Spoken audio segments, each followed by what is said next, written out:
পরীক্ষা এখন আজকাল পথে বসছে, এই সরকারের জন্য সব কিছুই সম্ভব। তখন দেখা যাবে যে যাদের পয়সা আছে তারাই পড়াশোনা করতে পারবে, বাকি আর পড়াশোনার অধিকার থাকবে না। ঠিক আছে, দেখুন আমরা তো আজ রাস্তায় আমাদের যে স্কুলে থাকা কথা ছিল, সেখানে স্কুলে না থেকে আমরা আজ কমিশনের জন্য আমরা আজ রাস্তায় বসে আছি। প্রায় 10 বছরেরও বেশি সময় ধরে অপেক্ষা, যারা পরীক্ষায় পাশ করেছেন তাদের ইন্টারভিউর জন্য এখনও পর্যন্ত ডাকা হয়নি। কেউ বাড়ির ছোট ছেলেমেয়েদেরকে সন্তানদেরকে ছেড়ে এসছে, কেউ আবার বৃদ্ধ বাবা মাকে ছেড়ে এসছেন, চোখে জল তাদের। এবং তারা মমতা বন্দ্যোপাধ্যায়ের কাছে এখনও পর্যন্ত করুণ আবেদন জানাচ্ছেন যাতে তাদের ইন্টারভিউর জন্য যে ডাক, সেই ডাক যেন অতি শীঘ্রই আসে। কারণ দীর্ঘদিন ধরে সংসারের যারা হাল ধরতে চাইছেন, কোথাও গিয়ে চাকরি পাশ করে বসে রয়েছেন বাড়িতে বসে, এবং সেই সমস্ত দুঃখ, আবেদন এবং কাতরতার মধ্য দিয়ে মমতা বন্দ্যোপাধ্যায়ের কাছে আজকে তাদের আবারও সেই একই আবেদন, একই দাবি রয়েছে যে তাদের ইন্টারভিউর জন্য যেন ডাক দেওয়া হয়। তারা যেন যে পরীক্ষায় পাশ করে দীর্ঘদিন ধরে পথে বসে রয়েছেন, বাড়িতে বসে রয়েছেন, তারা যেন নিজেদের যে প্রাপ্য চাকরি রয়েছে, প্রাপ্য যোগ্যতার ভিত্তিতে যে চাকরি রয়েছে, সেই যোগ্যতার ভিত্তিতে চাকরি যেন আবার ফিরে পান। হ্যাঁ, আজকে শিক্ষাকে আমাদের পথে বসতে হয়েছে। আজকে যেখানে আমাদের আজকে বিদ্যালয়ে যাওয়ার কথা, শিক্ষার্থীদের পাশে থাকার কথা, তাদেরকে শিক্ষাদানের কথা, তারা আমাদের কাছ থেকে শিক্ষা অর্জন করবে, যে শিক্ষা আমরাও ছোটোবেলা থেকে শৈশবকাল থেকে অর্জন করে এসেছি এবং যোগ্যতা তৈরি করেছি, পরীক্ষায় পাশ করেছি, ট্রেনিং প্রাপ্ত হয়েছি। কিন্তু সেই শিক্ষা আজকে কোথায় চলে গেল? সেই শিক্ষা আজকে রাস্তায় ধুলো মাটিতে পড়ে রাস্তায় লুটোপুটি খাচ্ছে। আজ আমাদের কি হবে? আমাদের আর কবে নিয়োগ দেবে? আমরা আজকে 11 বছর 12 বছর হয়ে গেল আমরা বঞ্চিত, আমরা নিয়োগ পাচ্ছি না। সেখানে আমাদের কি করবে? এইভাবে শিক্ষাকে ধুলোয় লুণ্ঠিত করে দিচ্ছে। স্কুলগুলো বন্ধ হয়ে যাচ্ছে, উপযুক্ত শিক্ষকের অভাবে স্কুলগুলো বন্ধ হয়ে যাচ্ছে, শিশুরা ঠিকমতো শিক্ষা পাচ্ছে না। অনেক জায়গায় আমরা দেখেছি এগারো ক্লাসে ভর্তি হতে গিয়ে তারা যে স্ট্রিমে ভর্তি হবে সেই স্ট্রিমে উপযুক্ত শিক্ষক নেই। যদি পরিস্থিতি থাকে রাজ্যের মধ্যে, তাহলে কি প্রাথমিক যে বিদ্যালয়গুলি, সরকারি বিদ্যালয়গুলি বন্ধ হয়ে যেতে পারে? হ্যাঁ, ভবিষ্যতে বন্ধ হয়ে যেতে পারে। প্রাথমিক কি উচ্চ প্রাথমিক কি উচ্চ মাধ্যমিক স্কুলগুলো সব বন্ধ হয়ে যেতে পারে।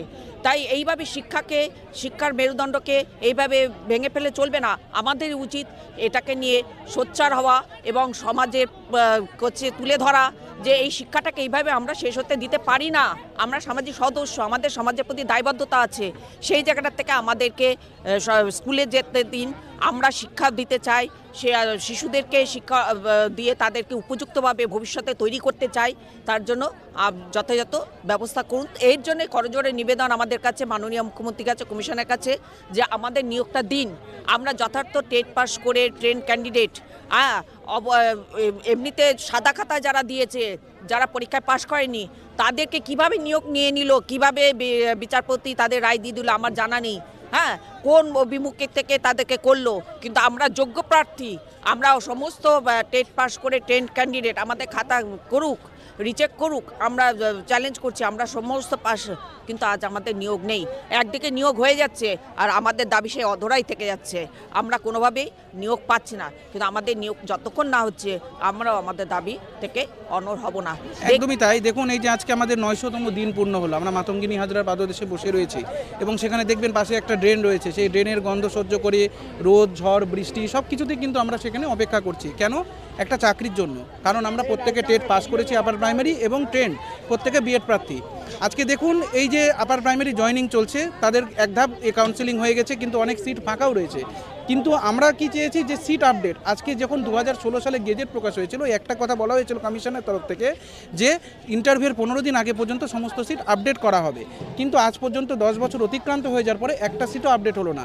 তাই আমরা এই 900তম দিনে আজকে মানবিক মুখ্যমন্ত্রীর কাছে আবার হস্তক্ষেপ চাইছি যে আমরা যেন অবশ্যই এই আপডেট সিট করে আমাদেরকে নিয়োগটা দেওয়া হয়। আমরা এখনও আপনার কাছে মানবিক আর্জির কাতর অনুরোধ জানাচ্ছি যে আমাদের দিকটা একটু দেখুন এবং আমাদের চাকরির ব্যবস্থা করুন। না হলে আমাদের আত্মহত্যা ছাড়া কোনো আর উপায় থাকবে না। কারণ দিনের পর দিন আমরা আমাদের এমন পর্যায়ে এসে পৌঁছেছি, না আমাদের পরীক্ষার বয়স রয়েছে নতুন করে পরীক্ষা দেওয়ার, না আমরা সেই এখনকার সাথে পেরে উঠতে পারবো। অতএব আমাদের চাকরির ব্যবস্থাটা করুন। 10টা বছর যেখানে পরীক্ষা নেই, কোনো নিয়োগ নেই, সেখানে কেন আমরা বসে থাকবো? আজকে প্লিজ, তাই আমাদের আপনাদের মাধ্যম দিয়ে আবার কাতর অনুরোধ যে আপনি আমাদের দিকটা দেখুন এবং চাকরির ব্যবস্থা করুন। এই যে আছে আপনারা পথে নেমেছেন, পরিবারের লোকজনও তো রয়েছে, পরিবারের সন্তান, পরিবারকে ফেলে রেখে এভাবে দিনের পর দিন ধরে প্রতিবাদ। আমি প্রথমেই সমবেদনা জানাই যারা এখানে ধর্মতলায় অনেক দিন ধরে ধর্ণা মঞ্চটাকে মাতিয়ে রেখেছে, আর আমরা শুধু ফোনে দেখছি।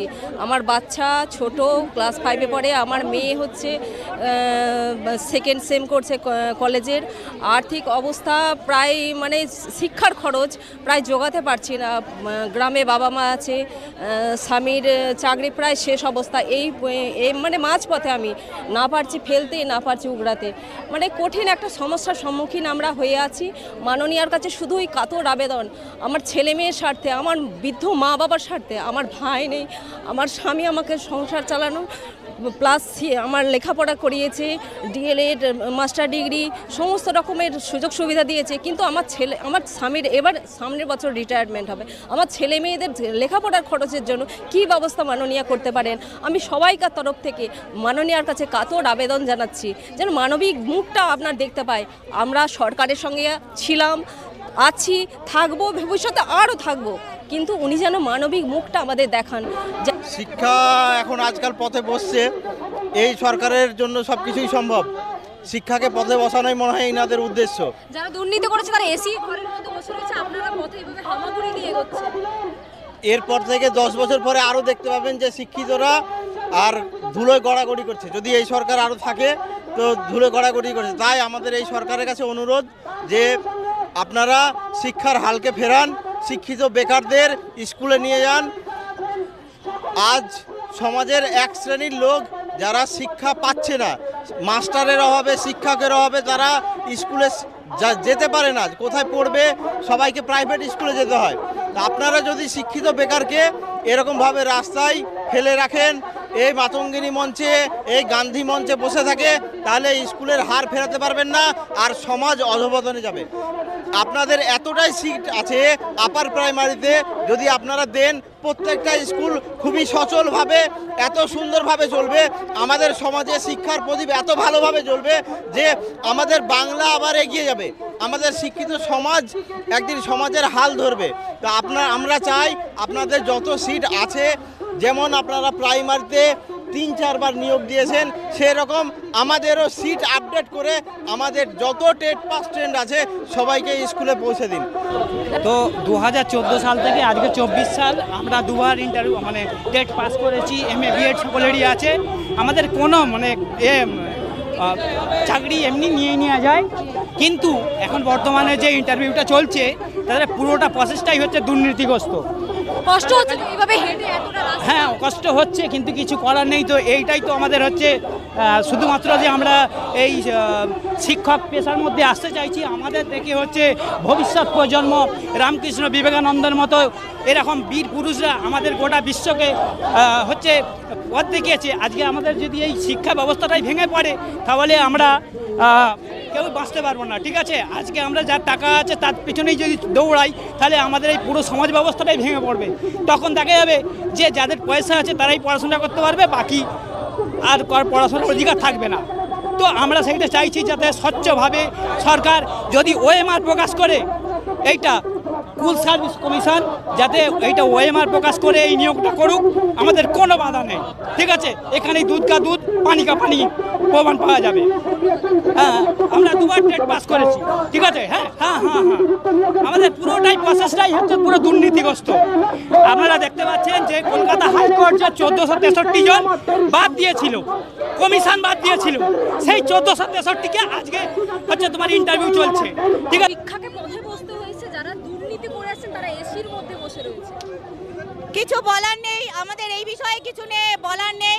আমরা শুধু একটাই মাননীয়ার কাছে করজোড়ে নিবেদন করছি, আপনি দয়া করে আমাদের এই শিক্ষা ব্যবস্থাটাকে, যাতে আমরা যে আপার প্রাইমারি ইন্টারভিউ বঞ্চিত যে আপার প্রাইমারি ক্যান্ডিডেটরা আছে, আমাদের যোগ্যতা থাকা সত্ত্বেও আমাদের 10টা বছর আমাদের জীবন থেকে চলে গেছে, আমরা আর কোনো পরীক্ষায় বসতে পারবো না।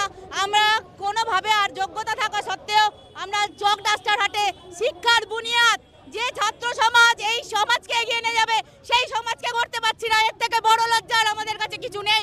আপনি সেই ব্যাপারটা একটু দেখুন, এবং আমরা যাতে ইন্টারভিউ দিয়ে আমাদের যথাযোগ্য স্থানে, এই রাস্তা থেকে গিয়ে যথাযোগ্য স্থানে আমরা যাতে যেতে পারি চক ডাস্টার হাতে, সেই ছাত্র সমাজকে গড়ার জন্য তার ব্যবস্থা আপনি অবিলম্বে করুন। ঠিক আছে, দেখুন আপনারা তো আজ রাস্তায় আমাদের যে স্কুলে থাকা কথা ছিল, সেখানে স্কুলে না থেকে আমরা আজ কমিশনের জন্য আমরা আজ রাস্তায় বসে আছি। যারা দুর্নীতি কমিশনের অকর্মণ্যতার জন্য আমাদের শিক্ষা আজ পথে বসেছে। যারা অযোগ্য, যারা সাদা খাতায় পরীক্ষা দিয়ে, যারা মানে সাদা খাতা দিয়ে যাদের হোয়াইট নাট দেওয়া, যাদের ওএমআর শিটে, তারা চাকরি করছে আর আমরা পথে বসে আছি। ক্যামেরায় অভিক্ষের সাথে রিয়া, বাংলা হান্ট, কলকাতা।